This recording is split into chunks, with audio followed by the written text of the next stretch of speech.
Yes, अब हम आज आपको टॉपिक करवा रहे हैं गांधी युग, यानी कि हम टॉपिक करवा रहे हैं गांधी युग।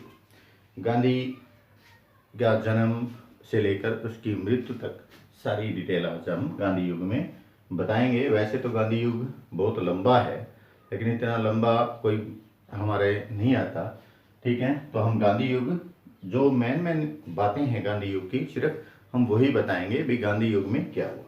पहले हम गांधी की कुछ पृष्ठभूमि बताते हैं। गांधी की पृष्ठभूमि बताते हैं कि गांधी का जो शुरुआत में, तो गांधी जी का जो जन्म हुआ वो 2 अक्टूबर 1869 को गुजरात के पोरबंदर नामक स्थान के पर गांधी का जन्म हुआ। यानी 2 अक्टूबर 1869 को महात्मा गांधी जी का जन्म गुजरात के पोरबंदर नामक ग्राम में गांधी जी का जन्म हुआ। उनके पिताजी का क्या नाम था? उनके पिताजी का नाम था करमचंद गांधी। उनके पिताजी का नाम करमचंद गांधी था, महात्मा गांधी के। और उनकी माता का नाम पुतलीबाई। उनकी माता का नाम पुतलीबाई था। पिता का नाम करमचंद गांधी, माता का नाम पुतली, और पत्नी कस्तूरबा गांधी। देखिए, कस्तूरबा गांधी, जब इसका विवाह हुआ तो गांधी जी भी 13 वर्ष के थे, और पुतलीबाई जिसके साथ कस्तूरबा गांधी जिसके साथ इसकी शादी हुई, ये भी 13 वर्ष की थी। यानी बचपन में इसका विवाह कर दिया था जब ये 13 वर्ष के थे। और इसका जो जीवन था वह ग्रामीण जीवन था, ठीक है। इसका हम बचपन कह देते हैं कि बचपन क्या है, एक ग्रामीण जीवन में इसका बचपन बीता है। फिर पढ़ाई के ऊपर आते हैं, यानी इसने पढ़ाई, पहले तो ग्रामीण इलाके में पढ़ाई की इसने, लेकिन 1889 यानी 1889 से लेकर 91 तक ये ब्रिटेन में बैरिस्ट्री की पढ़ाई करते रहे। यानी 1889 से लेकर 91 तक ये ब्रिटेन के अंदर बैरिस्ट्री की पढ़ाई करते रहे। और 1992 में यह वापिस भारत आए। 1992 में भारत आने के बाद एक मुस्लिम व्यापारी था जिसका नाम था दादा अब्दुल्ला।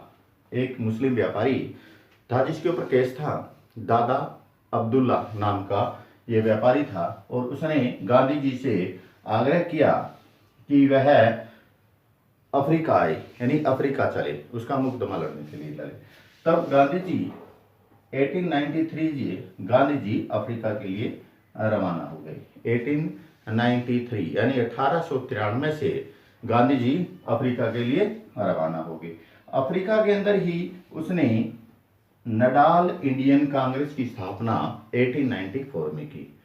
याद रखें, 1890 यानी 1893 1893 से लेकर 1915 तक गांधी जी अफ्रीका रहे। और इसके बीच में गांधी जी ने जो भी काम किया वो सिर्फ अफ्रीका में किया। यानी 1894 में नडाल इंडियन कांग्रेस की स्थापना महात्मा गांधी ने की, और कहाँ की? अफ्रीका के अंदर की। अफ्रीका के अंदर महात्मा गांधी ने की। उसके बाद में देखिए 1910 द इंडियन ओपिनियन एक पत्रिका निकाली महात्मा गांधी ने। द इंडियन ओपिनियन 1903 के अंदर महात्मा गांधी ने ये पत्रिका भी कहाँ पर निकाली?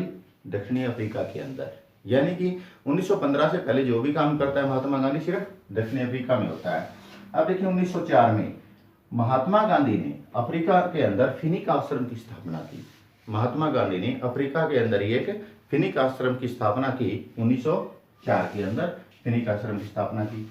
1906 में सत्याग्रह का प्रथम प्रयोग, यानी सत्याग्रह आंदोलन 1906 के अंदर सत्याग्रह का प्रथम प्रयोग कहां पर किया? महात्मा गांधी ने इसका प्रयोग दक्षिण अफ्रीका के अंदर किया। सत्याग्रह बाद में तो भारत में भी चलाया, लेकिन उससे पहले 1906 में इसका प्रथम प्रयोग कहां पर किया था महात्मा गांधी ने? दक्षिण अफ्रीका के अंदर। अब आते हैं 1909 पर। 1909 के अंदर हिंद स्वराज पुस्तक का प्रकाशन किया। महात्मा गांधी ने 1909 के अंदर एक पुस्तक लिखी, यानी उस पुस्तक का प्रकाशन किया जिसका नाम था हिंद स्वराज पुस्तक। ये कई बार पेपर में आ जाता है 1 नंबर में, वही हिंद स्वराज पुस्तक के लेखक का नाम बताइए, किसने थी? महात्मा गांधी ने। या महात्मा गांधी द्वारा लिखित पुस्तक का नाम बताइए, तो हिंद स्वराज पुस्तक किसने लिखी थी? महात्मा गांधी ने लिखी थी। अब आते हैं 1915 में। 9 जनवरी 1915 को महात्मा गांधी दक्षिण अफ्रीका से भारत आता है। उस टाइम जब भारत आता है तो उस टाइम फर्स्ट वर्ल्ड वार होता है 1914 से लेकर 1918 तक। जब प्रथम युद्ध विश्व युद्ध छिड़ा हुआ था उस टाइम महात्मा गांधी दक्षिण अफ्रीका से वापिस आता है 9 जनवरी को, और 9 जनवरी को ही आज हम अप्रवासी दिवस के रूप में मनाते हैं। 9 जनवरी को अप्रवासी दिवस के रूप में मनाते हैं। जब 1915 को महात्मा गांधी ने पता चला कि अंग्रेज यहाँ पर बहुत ही उनके साथ दुर्व्यवहार कर रहे हैं, तो वो एक कांग्रेस के जो संस्था थे गोपाल कृष्ण गोखले, उसको अपना गुरु बना लेता है महात्मा गांधी। गोपाल कृष्ण गोखले, अभी प्रश्न आ जाता है कि महात्मा गांधी के गुरु का नाम क्या था, तो महात्मा गांधी के गुरु का नाम गोपाल कृष्ण गोखले था, याद रखें। अब 1916 में गुजरात में साबरमती आश्रम की स्थापना करता है महात्मा गांधी। गुजरात के अंदर 1916 में साबरमती आश्रम की स्थापना करता है। यानी ये पता, साबरमती आश्रम की स्थापना किसने की? महात्मा गांधी ने। तो आश्रम पहले भारत के अंदर कहाँ की? भारत के अंदर साबरमती आश्रम की स्थापना महात्मा गांधी ने 1916 में की थी। लेकिन यदि हम अफ्रीका में आ जाए, अफ्रीका में भी उसने आश्रम की स्थापना की थी। अब देखिए 1917 में आते हैं चंपारण सत्याग्रह। कहते हैं कि महात्मा गांधी का ये प्रथम प्रयोग था चंपारण सत्याग्रह। चंपारण सत्याग्रह क्या था? चंपारण सत्याग्रह ये नील की खेती 3 कटिया खेती भी इसको बोला जाता था। राजकुमार शुक्ला लखनऊ के थे, उन्होंने महात्मा गांधी से संपर्क किया और महात्मा गांधी के कहते हैं कि वो 6 महीने पीछे पीछे घूमता रहा महात्मा गांधी के, और जब महात्मा गांधी ने उसकी तरफ कोई ध्यान नहीं दिया तो 6 महीने बाद महात्मा गांधी राजकुमार शुक्ला से मिले और उसको पूछा भी आप किस मकसद से हमारे पीछे आ रहे हो। तब महात्मा गांधी को राजकुमार शुक्ला ने कहा कि हमारे यहाँ पर अंग्रेजों ने 3 कटिया यानी कि नील की खेती यानी 3 कटिया क्या होता है भाई, 20 एकड़ जो जमीन है उस पर 3 एकड़ जमीन के ऊपर उनको नील की खेती करनी पड़ती थी, और नील की खेती उसी जमीन पे की जाती थी जो सबसे उपजाऊ हो, और नील की खेती की जड़ें इतनी नीचे होती थी कि वो उस उपजाऊ शक्ति को खत्म कर देती थी और धीरे धीरे उपजाऊ शक्ति खत्म हो जाती थी जमीन की। ठीक है, तो वो 3 कटिया जमीन थी और 25% लगान देते थे। वो हर चीज पे 25% किसान अंग्रेजों को लगान देते थे। तब चंपारण सत्याग्रह 1917 महात्मा गांधी वहां पर गए और वहां पर आंदोलन किया, और यह आंदोलन पहली जो विजय थी महात्मा गांधी की, विक्ट्री बोलते हैं, वो चंपारण सत्याग्रह थी। वहां पर महात्मा गांधी ने जो 25% लगान दिया जाता था उस 25% लगान को माफ करवा दिया और वो लगान 15% यानी 15% लगान पर आ गए। ये +2 के अंदर है एक इंडिगो लेसन, उसमें आता है इंग्लिश में भी लगान 25% था वो 15% हो गया, इसके क्या बेनिफिट है, तो ये उसके अंदर भी आता है। ठीक है, इसी के अंदर रविंद्रनाथ टैगोर ने महात्मा गांधी को महात्मा गांधी की उपाधि दी। अब देखिए पहली महात्मा गांधी की उपाधि किसने दी? महात्मा गांधी की उपाधि किसने दी? रविंद्रनाथ टैगोर ने। ठीक है, पहले था मोहनदास करमचंद गांधी, पूरा नाम था इसका, लेकिन महात्मा की उपाधि इसको कब मिली? 1917 में, और किसने दी थी? रविंद्रनाथ टैगोर ने। पहले इसको महात्मा नहीं कहा जाता था, सिर्फ मोहनदास करमचंद गांधी कहा जाता था। ठीक है, लेकिन महात्मा की उपाधि कब मिली? महात्मा की उपाधि 1917 के अंदर किसने दी थी? रविंद्रनाथ टैगोर ने दी थी। देखिए अब आते हैं 1918 में। 1918 में भी महात्मा गांधी का बड़ा योगदान है। एक तो अहमदाबाद में मील मजदूरों के साथ उन्होंने आंदोलन किया। अहमदाबाद के जो मील मजदूर थे, जिसे हमें बागान मजदूर भी बोल देते हैं, ठीक है, उनके साथ बड़ा दुर्व्यवहार किया जाता था। ठीक है, उनको घर नहीं जाने दिया जाता था, या और उनके साथ मिलकर उन्होंने गांधी जी ने आंदोलन किया। इसी के अंदर उसने खेड़ा सत्याग्रह किया, और खेड़ा सत्याग्रह के साथ उसको जो पहले वो मिले वे वल्लभ भाई पटेल थे, जो वल्लभ भाई पटेल महात्मा गांधी के संपर्क में आए और उन्होंने महात्मा गांधी के साथ बड़ा योगदान दिया। अब आते हैं 1919 में रोल टैक्ट लागू। 1919 में रोल टैक्ट, जिसे काला कानून बोला जाता है, अंग्रेजों ने इस कानून को लागू कर दिया, लेकिन महात्मा गांधी और उसके जो भी अनुयायी थे उन्होंने इस एक्ट का विरोध किया। 1919 में ही खिलाफत आंदोलन चला। यह अली बंधुओं द्वारा चलाया गया। तुर्की के एक गुरु थे खलीफा, उसके विरुद्ध अंग्रेजों ने को दुर्व्यवहार किया। तब अली बंधुओं ने खिलाफत आंदोलन आरंभ किया। याद रखें, कई बच्चे कहते हैं खिलाफत आंदोलन 1920 में चला, नहीं, 1919 में खिलाफत आंदोलन चला है। ठीक है, और अली बंधुओं द्वारा चलाया गया।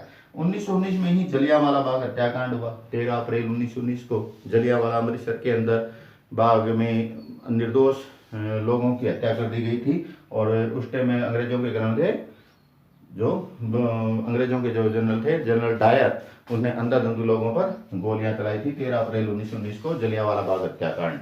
ये 10th में आता है, 8th में प्रश्न आता है। जलियांवाला बाग हत्याकांड जो आता है, रोल्ट एक्ट आता है। रोल्ट एक्ट को हम काला कानून बोलते हैं। ठीक है भाई, कोई भी 4 आदमी इकट्ठे खड़े होकर बातचीत नहीं कर सकते। यदि किसी व्यक्ति पर कोई संदेह हो जाता था तो उसको जेल में डाल दिया जाता था। तो वो था रोल्ट एक्ट कानून। जलियांवाला बाग हत्याकांड इस रोल्ट एक्ट कानून के विरुद्ध में एक था। अब देखिए 1920, 1 अगस्त 1920, 1 अगस्त 1920 इसी दिन महात्मा गांधी ने असहयोग आंदोलन को प्रारंभ किया। इसे हम अगस्त आंदोलन भी बोल देते हैं। यानी कि 1 अगस्त 1920 को महात्मा गांधी ने अपना प्रथम सबसे बड़ा आंदोलन, असहयोग आंदोलन आरंभ किया। इसमें था कि किसी भी हम जो अंग्रेजों की जो वस्तु हैं उसका हम प्रयोग नहीं करेंगे, सिर्फ स्वदेशी को अपनाएंगे, विदेशी को नहीं अपनाएंगे। यह आंदोलन कहते हैं कि बड़ी तीव्र गति से चला, और यह आंदोलन इतनी तीव्र गति से चला। अब आते हैं 1922, 5 फरवरी 1922 चोरा चोरी नामक स्थान पर एक हिंसात्मक घटना घट गई। लखनऊ के अंदर पड़ता है ये। अब चोरा चोरी की हिंसात्मक घटना क्या थी? जब लोग प्रदर्शन करते हुए जा रहे थे, प्रदर्शनकारी, तो वहां पर चोरा चोरी नामक स्थान पर जब गए तो वहां पर एक थानेदार और 21 सिपाही थे अंग्रेज। ठीक है, उन्होंने उस पर उन प्रदर्शनकारियों पर अत्याचार किए, यानी उन पर पथराव किया, कुछ भी किया हो। ठीक है, तब वो भीड़ थी वो बेकाबू होगी, और भीड़ बेकाबू होने के कारण उन्होंने सभी को उस पुलिस चौकी में इकट्ठा करके आगे से बंद करके और जिंदा जला दिया। तो यह आंदोलन कहते हैं कि अहिंसा पर आधारित था, लेकिन 5 फरवरी को यह आंदोलन एक हिंसात्मक रूप ले लिया। जब हिंसात्मक रूप ले लिया, महात्मा गांधी को जब यह पता चला कि यह आंदोलन हिंसात्मक रूप ले लिया है, और 11 फरवरी को यह महात्मा गांधी ने वापिस ले लिया। लेकिन इसका सभी ने विरोध किया। मोतीलाल नेहरू ने विरोध किया, चित्तरंजन दास ने विरोध किया, सुभाष चंद्र बोस ने तो यह तक कह दिया था कि यह देश की सबसे बड़ी घटना है। ऐसे ऐसे लोगों ने बहुत इसके विरोध किया, लेकिन गांधी जी इस पर नहीं माने, और 11 फरवरी को गांधी जी ने इस आंदोलन को वापस ले लिया। 1923 में स्वराज्य पार्टी की स्थापना की। स्वराज्य पार्टी की स्थापना चित्तरंजन दास और मोतीलाल नेहरू ने स्वराज्य पार्टी की स्थापना की। भाई जो भी जो दलित वर्ग के जो लोग थे या निर्वाचित जो सदस्य थे वो अलग से चुनाव लड़े। लेकिन 1924 में महात्मा गांधी जी और चित्तरंजन दास के बीच एक समझौता हो गया। उस समझौता के स्वराज्य पार्टी की स्थापना जो की थी, अलग से पार्टी की निर्वाचन यानी जो चुनाव के अलग अलग लड़ने की चुनाव का जो उनका कारण था, उसको समझौते के तहत आपस में मिला लिया गया। अब आते हैं उसके बाद में महात्मा गांधी का जब चोरा चोरी की हिंसात्मक घटना के कारण जो विरोध हुआ था, उसके बाद महात्मा गांधी जी 7-8 साल तक बिल्कुल शांत रहे, और अंत में आते हैं हम 1930 में। 6 अप्रैल 1930 को सभी ने अवज्ञा आंदोलन आरंभ किया।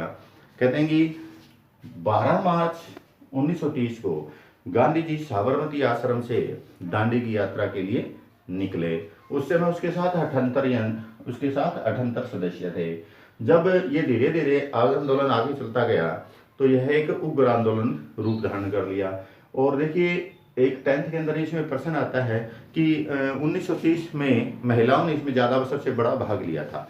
महिलाओं के अंदर यानी एक यही आंदोलन था जिसमें महिलाओं ने बहुत ज़्यादा बढ़ चढ़कर भाग लिया था। इसके पीछे कारण था नमक, क्योंकि नमक एक घरेलू वस्तु होती है, ठीक है, और उसमें बहुत ज़्यादा कीमत होती थी उसके कानून को तोड़ने के लिए किया। तब इन महिलाओं ने इसमें सबसे बड़ा भाग लिया था सविनय अवज्ञा आंदोलन को। और ये 6 अप्रैल दांडी पहुंचकर वहां महात्मा गांधी ने नमक बनाया था, और उसी दिन यह आंदोलन आरंभ किया था। 240 किलोमीटर की महात्मा गांधी ने यात्रा की थी पैदल।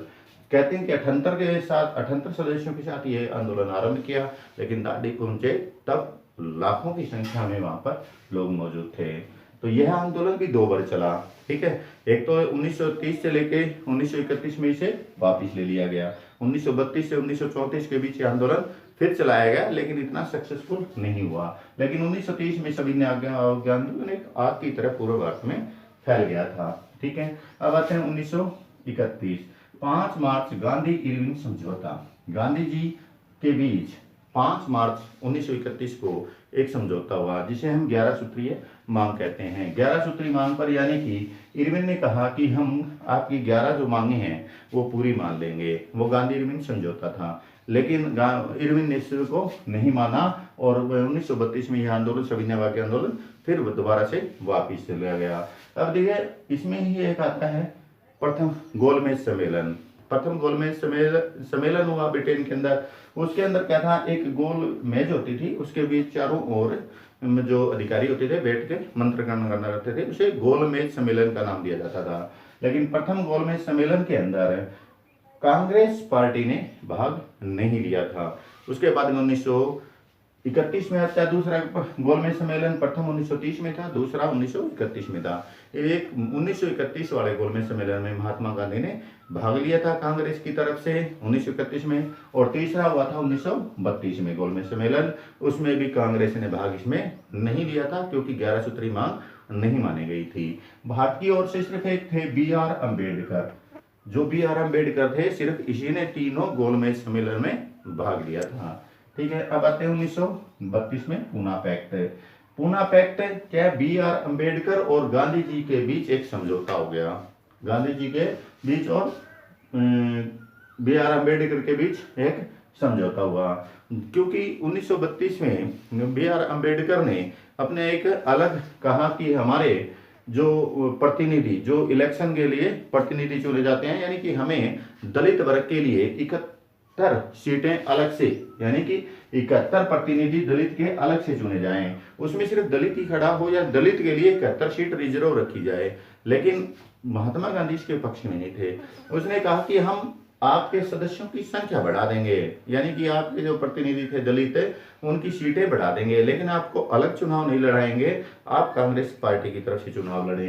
तो इसे पूना पैक्ट बोला जाता है। B.R. अम्बेडकर और महात्मा गांधी के बीच 71 से दलितों की संख्या इसमें 143 कर दी गई, यानी 143 सदस्य अब चुनाव लड़ सकते थे दलितों के।